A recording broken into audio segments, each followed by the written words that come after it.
जय श्री कृष्णा दोस्तों। कर्मा के पास न कागज है न किताब है, फिर भी सारे जगत का हिसाब है। ये कहा जाता है कि जो कर्म हमने पहले किए हैं उनका फल हमें आज मिलता है, और जो आज करते हैं उसका फल हमें बाद में मिलेगा। तो ऐसी कोई व्यवस्था क्यों नहीं है कि जो हम कर्म आज करें उसका फल आज मिल जाए, ताकि दुनिया में से सारे भ्रष्टाचार और जितने भी बुरे कर्म हैं सब मिट जाएं। कुछ कर्मों का फल तुरंत मिलता है और कुछ का फल कालांतर में मिलता है। कैसे मिलता है आइए जानते हैं, समझते हैं। पुण्य का प्रत्यक्ष फल क्या है? प्रसन्नता व संतुष्टि। और पाप का प्रत्यक्ष फल क्या है? तनाव। पुण्य किया प्रसन्नता आई, संतोष मिला। पाप किया टेंशन आई, संताप मिला। एकदम तुरंत। अगर आप राह चलते किसी भिखारी या किसी गरीब को 2 रोटी खिलाएं, रोटी खिलाने के कितने देर बाद संतुष्टि आएगी? तुरंत। और आपने किसी की जेब से रुपया निकाला, निकालने के बाद आपके मन में टेंशन कितनी देर बाद आएगी? तुरंत। अच्छे कर्म का फल भी तुरंत मिलता है और बुरे कर्म का फल भी तुरंत ही मिलता है, लेकिन यह तो वह प्रत्यक्ष फल, एक पारंपरिक फल होता है। वे क्या? पुण्य का पारंपरिक फल सुख समृद्धि है, पाप का पारंपरिक फल दुख दरिद्रता, और पुण्य का तुरंत फलता है। सुख समृद्धि में थोड़ा टाइम लगता है और पाप भी तुरंत फलता है। दुख दरिद्रता में थोड़ा टाइम लगता है, ये दोनों चलता है। हम जो भी कर्म करते हैं उसका फल हमें अवश्य मिलता है। आप उस फल से भाग नहीं सकते। भागने की कितनी भी कोशिश कर लो, पर वह फल आपको भुगतना ही पड़ेगा। इसके बिना कर्म शांत ही नहीं होता। हम कितने भी बुरे कितने भी अच्छे कर्म कर लें, उसका फल हमारे साथ ही रहता है। चाहे वे हमें देर से ही मिले, लेकिन मिलता जरूर है। हम बुरे कर्म को छुपाने के लिए दुनिया की कोर्ट से तो बच सकते हैं, लेकिन कुदरत की कोर्ट से कैसे बचेंगे? कई साल पहले की बात है। एक शहर में एक जज रहते थे। वह नगर ब्राह्मण कुल के थे और वह खुद भी कठोर वेदन और कर्म के कानून के अभ्यासी थे। एक बार जज सुबह टहलने के लिए निकले, तब उन्होंने देखा कि एक व्यक्ति भाग रहा था और उसके पीछे भागते हुए व्यक्ति ने पीछे से एक खंजर उसके शरीर में मार दिया और तब तक उसको घाव करता रहा जब तक कि वह मर नहीं गया। यह घटना जज साहब ने अपनी आंखों से देखी। खूनी भाग गया था। उस खूनी को जज साहब ने ठीक तरह से देखा था। फिर जज साहब घर गए, लेकिन यह बात उन्होंने किसी को नहीं बताई, क्योंकि खून का केस आखिर में उनके कोर्ट में ही तो आने वाला था। फिर पुलिस की पूछताछ शुरू हुई। 6 महीने में पुलिस की संपूर्ण इंक्वायरी पूरी खत्म हुई और हत्या का मामला दर्ज किया गया, और आखिर में यह मामला उस जज के पास ही आया। लेकिन उन्होंने देखा कि खूनी कोई और ही था। उन्होंने उस दिन जिस खूनी को देखा था वह ये नहीं था। फिर मुकदमा शुरू हुआ। उस खूनी को ही खूनी साबित करने का ठोस सबूत मिला। जज साहब तो जानते थे कि यह व्यक्ति बेकसूर है, लेकिन जज को सबूतों के आधार पर फैसला देना होता है। उसमें न्यायाधीश के अपने खुद के आधार पर उसको बेकसूर नहीं कहा जा सकता। इसलिए उस निर्मित प्रतिवादी को पूरे सबूतों के साथ खूनी करार किया गया। लेकिन जज साहब एक वेदन और कुदरत के कर्म के नियम के पक्के अभ्यासी थे। उनको पता था कि असली खूनी घूम रहा है और एक निर्दोष को सजा दी हुई है।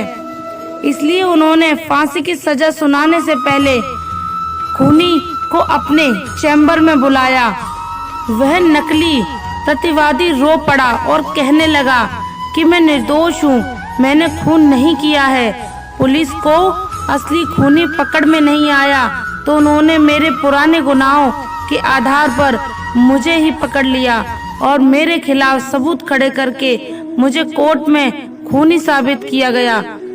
तब जज साहब ने कहा कि ये यकीनन मैं जानता हूँ, ये हकीकत भी मैं जानता हूँ, तुम बेकसूर हो। मैंने खूनी को अपनी आंखों से देखा था, लेकिन मैं इस मामले को कानूनी रूप से नहीं ला सकता, क्योंकि कानून सबूतों के आधार पर होता है।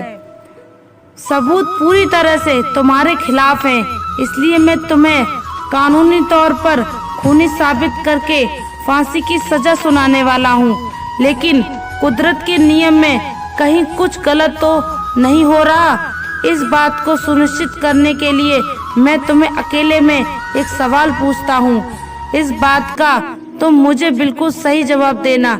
मेरा सवाल ये है कि क्या तुमने भूतकाल में किसी का खून या फिर उतना ही बड़ा कोई अपराध किया है? झूठे आरोपों में फंसे व्यक्ति ने अपना सर झुकाकर कहा, मैंने भूतकाल में 2 खून किए थे, लेकिन मैंने उस समय पुलिस वाले को बहुत सारे रुपए दिए थे, इसलिए मैं निर्दोष साबित हुआ और निर्दोष साबित होकर छूट गया था।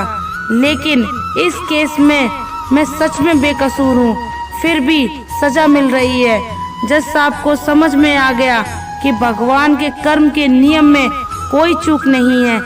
पहले 2 खून के समय उसके पुण्य कार्य का फल चल रहा होगा, इसलिए उसका क्रियमाण कर्म ने फल देने में देर लगाई और कर्म संचित हुए।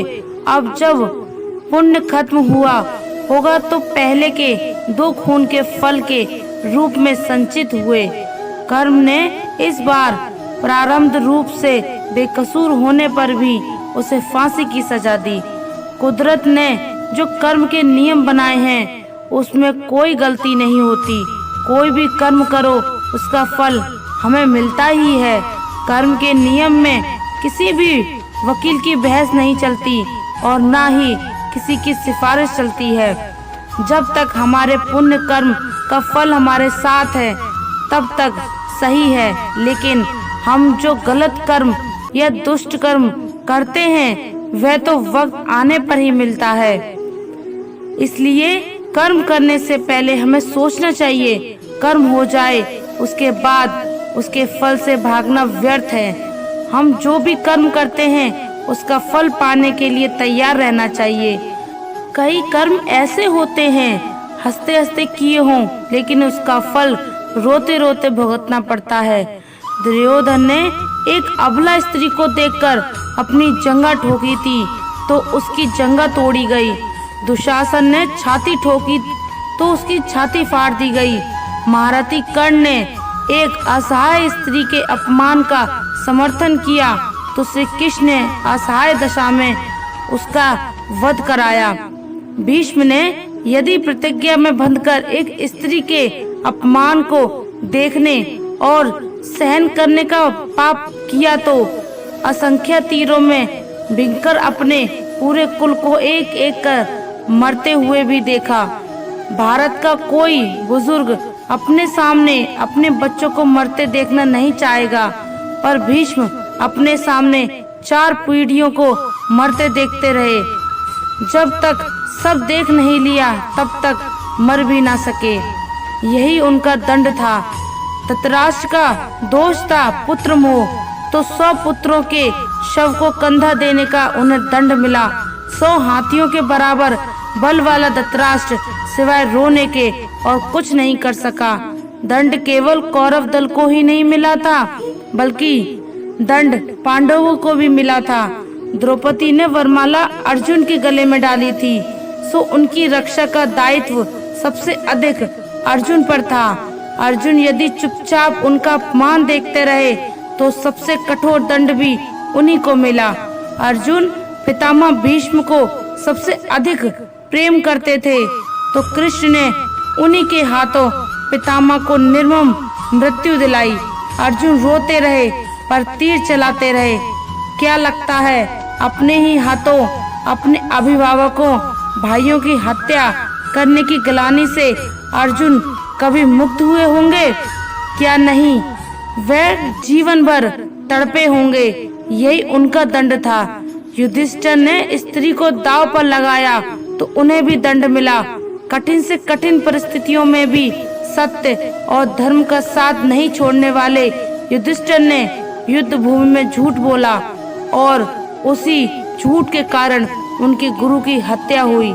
यह एक झूठ उनके सारे सत्यों पर भारी रहा। धर्मराज के लिए इससे बड़ा दंड क्या होगा। दुर्योधन को गदा युद्ध सिखाया था। स्वयं बलराम ने एक अधर्मी को गदा युद्ध की शिक्षा देने का दंड बलराम को भी मिला। उनके सामने उनके प्रिय दुर्योधन का वध हुआ और वे चाहकर भी कुछ न कर सके।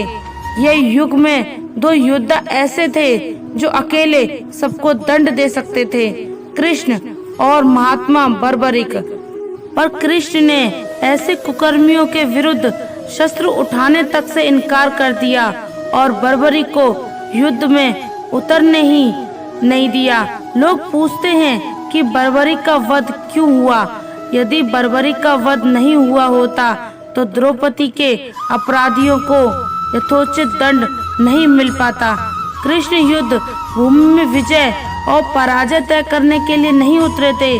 कृष्ण इन अपराधियों को दंड दिलाने के लिए ही कुरुक्षेत्र में उतरे थे।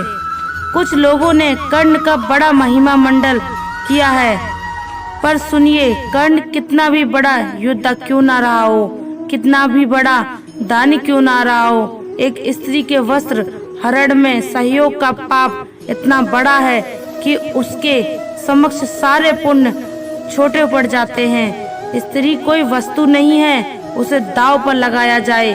कृष्ण के युग में दो स्त्रियां को बाल से पकड़कर घसीटा गया।